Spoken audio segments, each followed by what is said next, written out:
Bienvenidos a Musar, Centro de Estudios Bíblicos, un espacio online dedicado a profundizar en los principios de la verdad presente, colaborando con Dios en la predicación del Evangelio eterno, en las últimas horas de la historia. Únete a nuestra comunidad y sé parte de un pueblo que se prepara para el pronto regreso de Jesús.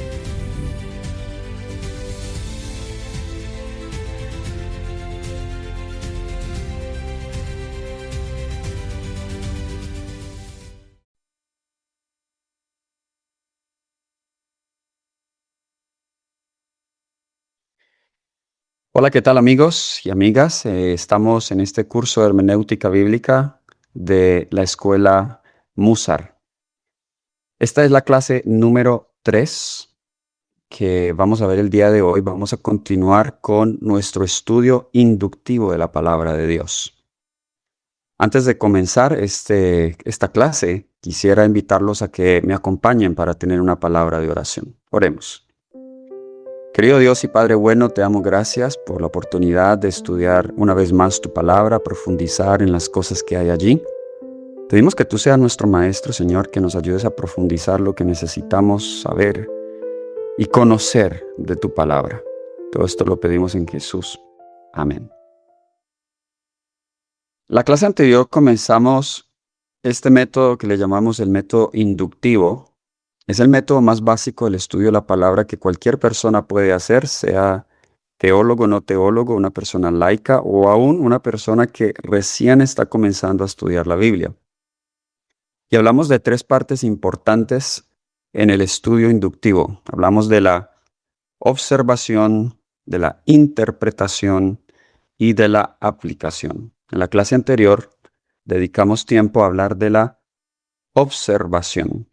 Hablamos de la importancia de leer el libro y el pasaje varias veces, agrupar los textos, sacar el tema principal. Si usted hiciera ese ejercicio, esto es lo que más o menos tendría. Eso es un ejemplo de cómo usted puede ir tomando notas.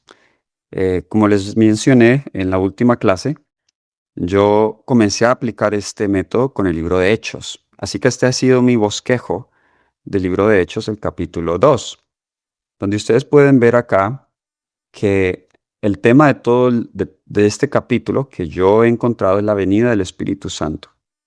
En este capítulo vemos que la promesa del Espíritu Santo de Jesús en el capítulo 1 se cumple ahora en el capítulo 2.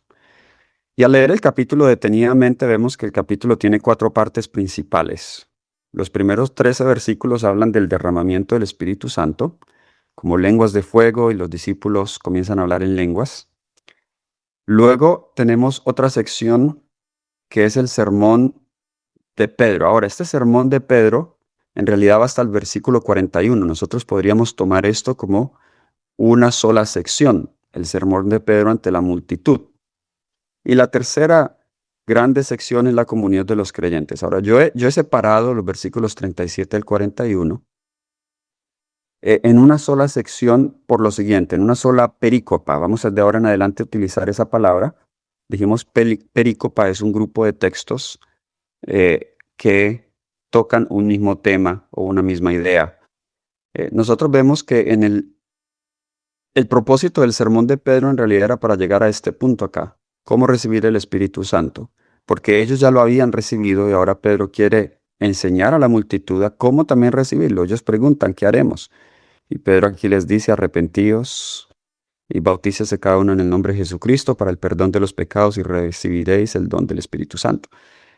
Eso sigue siendo parte del sermón. Ahora, si usted quiere ir más detallado, usted incluso puede hacerle un bosquejo al sermón de Pedro mismo. Esto no es necesario, yo decidí hacerlo, pero dentro de la sección número, que es los versículos 14 al 36, vemos que el sermón de Pedro tiene 2 partes principales. Del versículo 14 al 21, Pedro da la base bíblica para lo que está pasando. Recuerden, ellos habían sido acusados de que estaban ebrios, porque estaban hablando en lenguas. Pedro dice, no, en realidad no.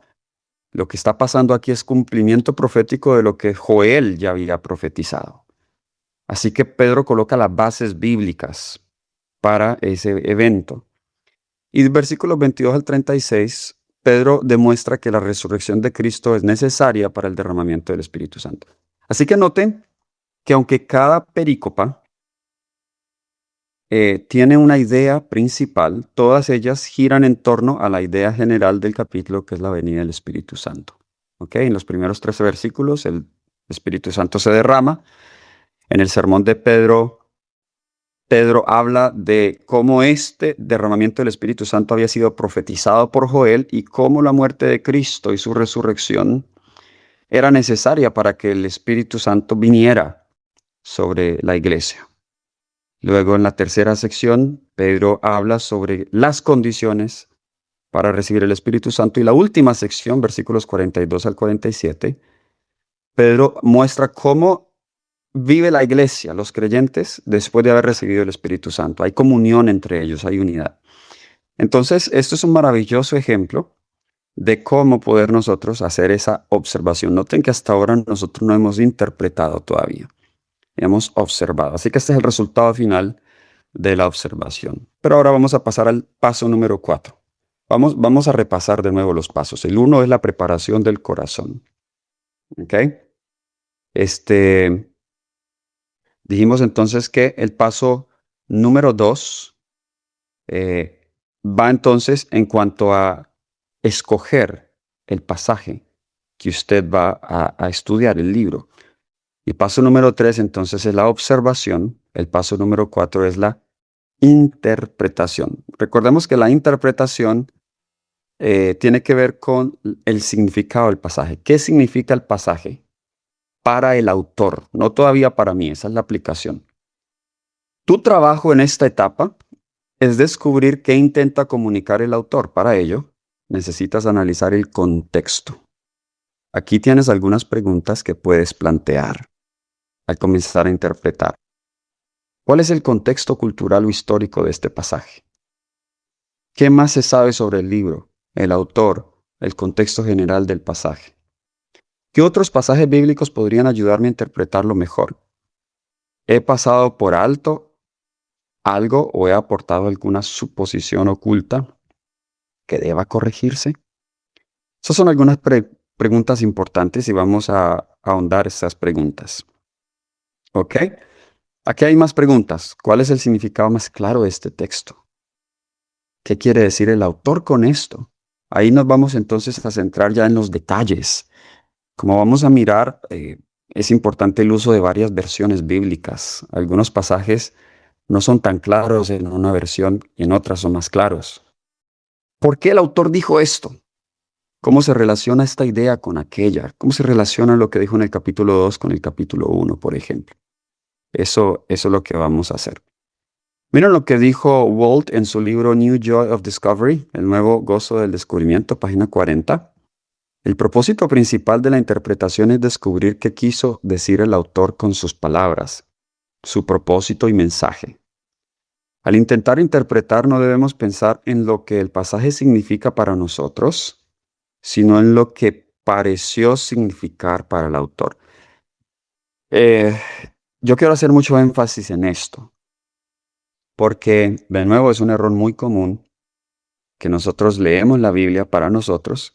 Es un error muy común que nos saltemos directamente a lo que el pasaje significa para mí. Y por eso muchas veces llegamos a conclusiones incorrectas. Recordemos que el autor primero escribió para su audiencia inmediata. Y eso también es aplicable a nosotros hoy.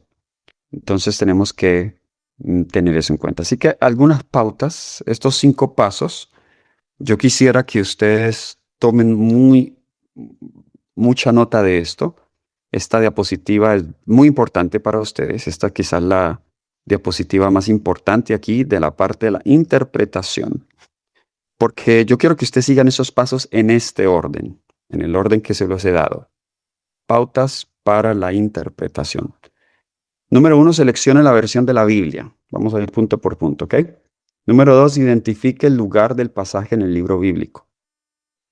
Su género, el libro y la sección. Número 3, investigue la situación histórica y los aspectos histórico-culturales específicos, como el autor, la audiencia, la ocasión y el propósito.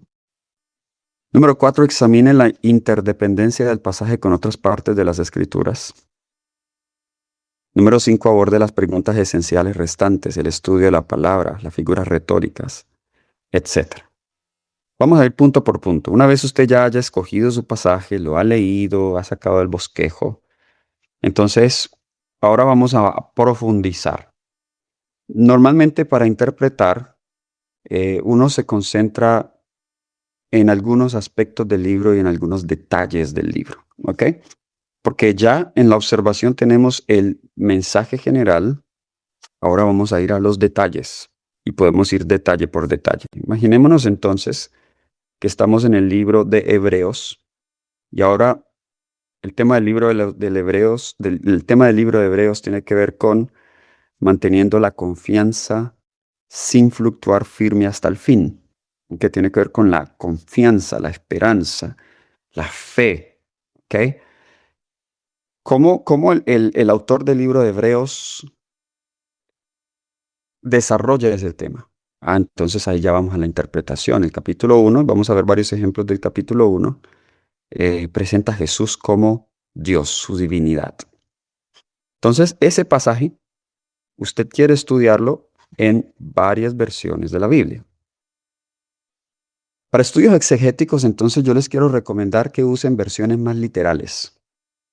¿A qué me refiero? Las versiones de la Biblia se pueden clasificar entre las más literales o las más dinámicas. Las dinámicas tienden a ser más paráfrasis.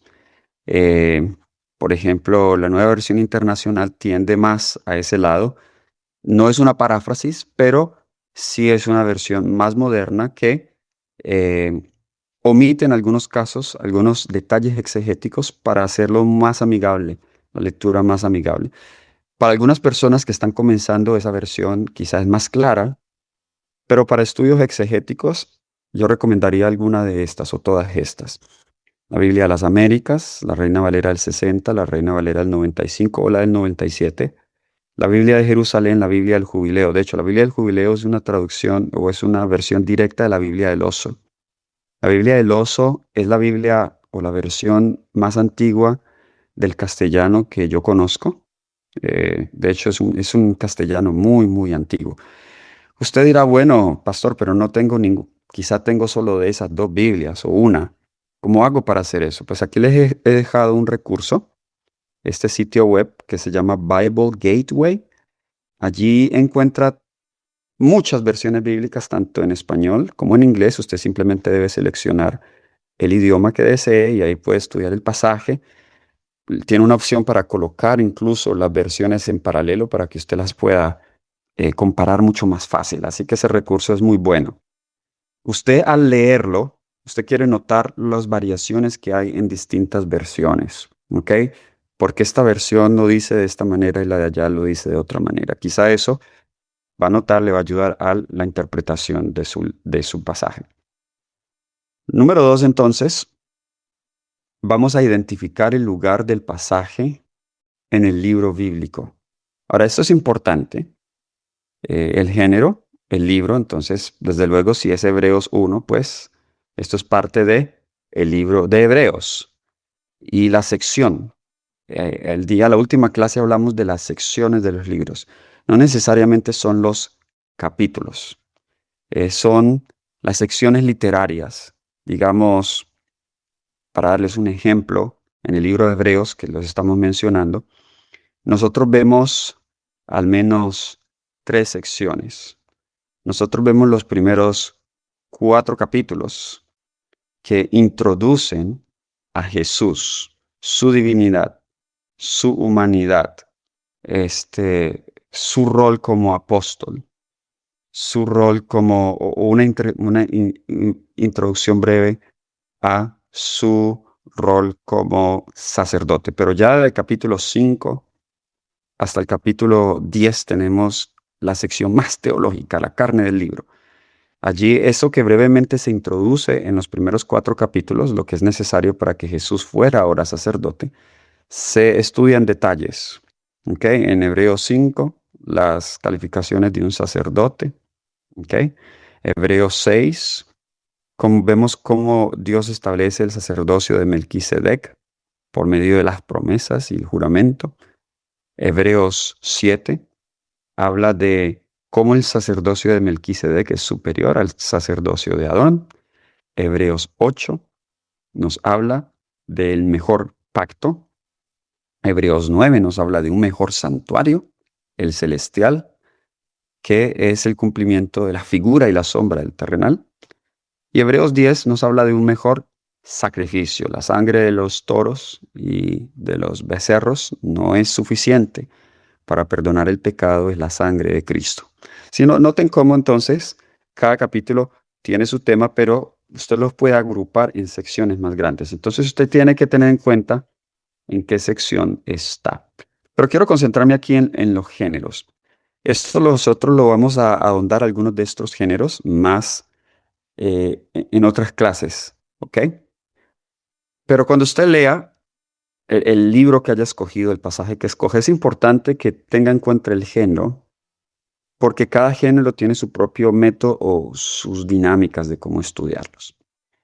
Por ejemplo, el género narrativo o narrativo histórico es el género más extenso que hay en la Biblia. Este incluye los libros de Génesis hasta Esther, también los libros de los Samuel. Bueno, aquí está incluido Samuel, Reyes, todos esos libros hasta el libro de Esther. Y en el Nuevo Testamento el libro de Hechos, que registra las acciones de Dios en su historia a través de los relatos, escenario, personajes y tramas. Esos género histórico en realidad tiene que ser muy fácil de entender. Está también las leyes. Esto es muy particular en algunos libros de la Biblia, como lo es Éxodo, Levítico, Números y Deuteronomio. Aunque estos libros tienen algunas secciones históricas, algunas otras secciones son leyes. Y esas leyes, hay ciertos métodos, cierta manera de entender esas leyes dadas. Es un código legal. En este curso no vamos a ver cómo, no alcanzaremos, no tendremos el tiempo en cuanto a cómo leer esos decretos. Pero eso se podría hacer en otra ocasión. La poesía, los libros poéticos. Vamos a ver en esta clase cómo interpretar los libros poéticos. ¿Ok? Esto es particular de Salmos, Cantar de los Cantares, Lamentaciones. Son altamente emotivos y rítmicos. Se utilizan para la adoración y la alabanza. La literatura sapiensal. También veremos en esta clase un poco acerca de eso. Se estudian de manera muy similar a los libros poéticos. Este es el caso de Proverbios, Job, Eclesiastés, que enseñan una vida práctica que honra a Dios. Profecía. Estos libros son particular los libros proféticos mayores y menores del Antiguo Testamento. Abordan el comportamiento de Israel y los planes futuros. Los libros proféticos tienen su propia particularidad y forma de estudiar. Los evangelios, que son libros biográficos. Ahora, en los evangelios también hay secciones que son históricas, narrativas, pero hay otras secciones, por ejemplo, si usted mira acá al fondo, que son parábolas, que son historias ficticias utilizadas por Jesús para ilustrar verdades espirituales, como el Hijo Pródigo. Algunas historias eran verdaderas. Así que dentro de los evangelios tenemos una variedad de géneros. Por eso el pasaje que usted escoja debe especificar qué género es. Las cartas y epístolas, pues son las cartas escritas por los apóstoles a las iglesias o individuos, como romanos o filipenses. La mayoría del Nuevo Testamento tiene este género. La literatura apocalíptica utiliza imágenes intensas y simbólicas para revelar realidades espirituales y eventos futuros. Esto es el caso de los libros de Daniel y Apocalipsis. En esta clase veremos las últimas 3 clases. Vamos a estar viendo principios de cómo interpretar la literatura apocalíptica. Así que, por ahora, quiero que ustedes tengan esto en cuenta. No todos los pasajes se leen de la misma manera. Cada uno tiene su particularidad. Ahora, investigue la situación histórica y los aspectos histórico-culturales específicos. El autor, la audiencia, la ocasión y el propósito. Aquí me voy a detener. Este punto es muy, muy importante. ¿A qué nos referimos? Para encontrar el autor, la audiencia, es decir, a quién se le envía, el receptor, la ocasión, es decir, qué estaba sucediendo cuando el libro fue escrito, el propósito. Usted quiere usted quiere seguir este orden y quiere seguir estos pasos. Busque primero en el libro mismo. En muchas veces, la mayoría de las veces, la información que usted necesita va a estar en el mismo libro. El propósito normalmente es el tema, que eso ya usted lo ha encontrado cuando ha observado el tema general. Ahora, si no está en el libro mismo, muchas veces en otros libros de la Biblia. Por ejemplo, el libro de Génesis. El libro de Génesis. Si usted lee el libro de Génesis, no hay ningún versículo en el libro de Génesis que le diga que Moisés fue el autor. Si no hay ningún versículo en el libro de Génesis. Pero cuando nosotros vamos al Nuevo Testamento, nosotros vemos que Jesús cita algunos apartes de Génesis en los evangelios y se los atribuye a Moisés. ¿Ok? Eso entonces, Jesús mismo y los otros mismos libros están diciendo que el autor del Génesis fue Moisés. Entonces, muchas veces o en algunas ocasiones, el autor no está en el mismo libro, pero está en otros libros de la Biblia. Es decir, cuando otro autor de la Biblia cita ese libro, en algunas ocasiones nos dice cuál es el autor. Otros libros de la Biblia. A veces el espíritu de profecía nos ayuda. Por ejemplo, el libro de Hebreos, hay un debate aún en nuestra iglesia en cuanto a quién es el autor del libro de Hebreos. Algunos dicen no es Pablo porque no se identifica el autor en el libro de Hebreos. Otros dicen que fue Lucas quien tomó un sermón de Pablo y lo escribió. Otros dicen que es anónimo. Hay varias versiones de quién es el autor del libro de Hebreos. Pero Ellen White, cuando cita pasajes del libro de Hebreos, ella se los atribuye a Pablo. Y hay evidencia interna que apunta que puede ser Pablo. Muchas veces tenemos que depender de esa evidencia. A veces no es tan claro. Por ejemplo, el autor de Hebreos tenía que ser una persona que tenía un conocimiento profundo de la religión judía. ¿Ok? Y nosotros sabemos que en el Nuevo Testamento quizá la persona más capacitada para escribir de esa manera es Pablo. Pablo era miembro del Sanedrín. Pablo fue instruido bajo Gamaliel, uno de los maestros más grandes en su momento del judaísmo.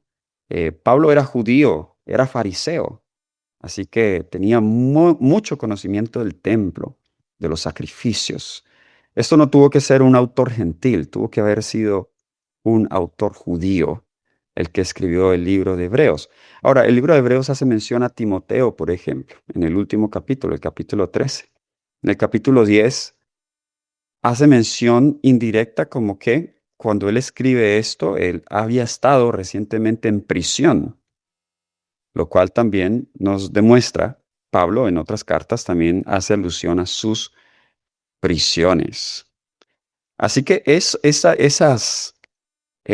elementos y también la tradición cristiana hacen evidente que posiblemente el autor del libro de Hebreos es Pablo. Y estamos usando el libro de Hebreos aquí como ejemplo. Mire que estoy siguiendo los pasos.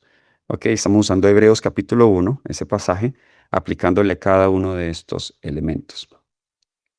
Ahora, los comentarios bíblicos o las Biblias de estudio también ayudan a buscar el autor. En algunas ocasiones es necesario recurrir a esos recursos. Bien, entonces, el siguiente paso es examinar la interdependencia del pasaje con otras partes de las Escrituras. ¿Qué nos referimos con esto? Interdependencia del pasaje con otras partes de las Escrituras. Recuerden, dijimos en la última clase que ningún libro, ningún capítulo o versículo está aislado. Entonces, este pasaje queremos mirar cómo se conecta con otros pasajes de la Biblia. A eso le llamamos las referencias cruzadas. ¿Cuáles son las referencias cruzadas? Son conexiones directas entre versículos que comparten temas, palabras clave, eventos o profecías similares, generalmente ubicadas en las márgenes o notas al pie de página o herramientas digitales. Ayudan a interpretar las escrituras utilizando la propia Biblia para aclarar el contexto, conectando el Antiguo y el Nuevo Testamento. Ahora, esto es muy común en el Nuevo Testamento. Las referencias cruzadas más útiles son aquellas cuando los autores del Nuevo Testamento o de otro libro del Antiguo Testamento citan libros anteriores. Pablo, por ejemplo, hace mucho eso. Ahora en la próxima clase vamos a ver un ejemplo en Hebreos 1, donde vemos que él está citando de Salmo 2, él está también citando el Salmo 110 y está citando de 2 de Samuel 7. Así que para entender lo que el autor está queriendo decir, cómo la audiencia, los que recibieron esa carta por primera vez, entendieron, debemos ir a esos pasajes, porque eso era lo que ellos tenían disponible. Eso era lo que ellos conocían.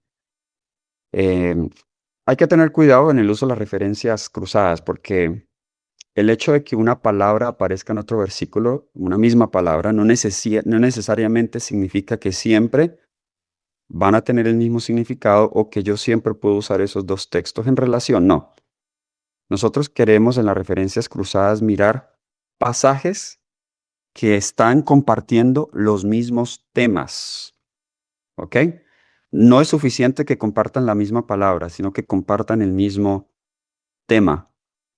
Por ejemplo, si yo estoy estudiando un pacto en particular y hay una palabra clave en el pacto, la palabra cortar, la palabra sacrificar, yo quiero estudiar esa palabra en el contexto de los pactos, otros pactos que aparecen en la Biblia. Yo no simplemente voy a buscar cualquier palabra donde aparezca sacrificio, porque hay muchos sacrificios en la Biblia, pero no todos los sacrificios se hacen en contexto de pacto. Algunos sacrificios se hacen solo por leyes de purificación. Entonces, esos pasajes no me sirven solo aquellos donde la palabra sacrificio aparece en un contexto de un pacto que se está realizando. Así que es importante que tengamos en cuenta eso. Lo más importante es que los pasajes comparados estén relacionados temáticamente, como lo hemos dicho. Muchas veces autores posteriores citan pasajes escritos por autores anteriores. Y esto es común en los libros del Nuevo Testamento. Asegúrese de ir a la fuente original y estudiar ese pasaje en su contexto. Las Biblias de estudio y las concordancias son herramientas útiles para este tipo de estudio. Por último, aborde las preguntas esenciales restantes. En ese pasaje van a haber algunas palabras o algunas figuras retóricas que son confusas y vamos a querer entenderlas. Para eso entonces está el estudio de la palabra. Con esto terminamos y luego en la siguiente clase nosotros vamos a mirar cómo hacer un estudio de palabra y cómo aplicar todo esto a un pasaje. Yo les voy a dar un ejemplo práctico. Pero un estudio de la palabra es tomar una palabra que no es clara en el pasaje o varias palabras y usted quiere entenderlas en el idioma original, si le es posible, en su idioma en el que le esté leyendo, en el contexto. Quiere buscar la definición de la palabra, cómo se usa en el contexto, cómo las diferentes traducciones traducen esa palabra y al final pues resuma y aplique los hallazgos que ha encontrado en el estudio de la palabra. Vamos entonces nosotros a dejar aquí porque vamos a continuar con esto. El tema de la interpretación es muy significativo, muy importante y espero que hasta ahora ustedes estén siguiendo cada uno de estos pasos. Usted puede siempre hacer una pausa en el video, puede tomar nota, puede volver a escuchar este video para que pueda tener claro lo que debe de hacer. Así que Dios le bendiga. Continuaremos entonces en la siguiente clase. Oremos. Querido Dios y Padre bueno, te damos gracias por la oportunidad de estudiar una vez más tu palabra, profundizar en las cosas que hay allí. Pedimos que tú seas nuestro Maestro, Señor, que nos ayudes a profundizar lo que necesitamos saber y conocer de tu palabra. Todo esto lo pedimos en Jesús. Amén.